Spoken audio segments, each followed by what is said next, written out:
আসসালামু আলাইকুম রহমতুল্লাহ। এই দুনিয়াতে কেন আপনার সন্তানকে দিনী শিক্ষায় শিক্ষিত করবেন?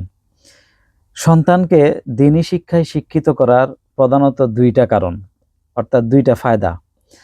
প্রথম নম্বর ফায়দা হচ্ছে এই দুনিয়াতে, দ্বিতীয় ফায়দা হচ্ছে আখেরাতে।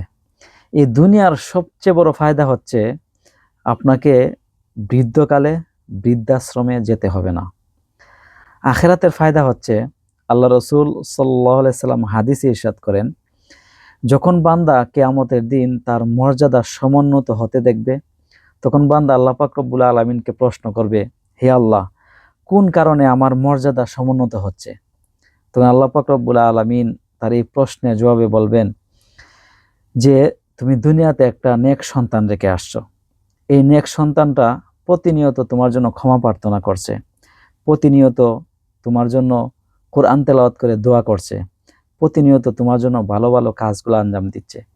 এর সওয়াব তোমার আমলনামায় জমা হচ্ছে। এই কারণেই তোমার মর্যাদা সমুন্নত হচ্ছে। প্রিয় বন্ধুগণ, আমাদের সন্তানকে আমরা দ্বীনি শিক্ষায় শিক্ষিত করব ইনশাল্লাহ। দুনিয়াতেও ফায়দা, আখিরাতেও ফায়দা। আল্লাহ পাক রব্বুল আলামিন আমাদের সন্তানকে দ্বীনি শিক্ষায় শিক্ষিত করার তৌফিক দান করুন। আমিন।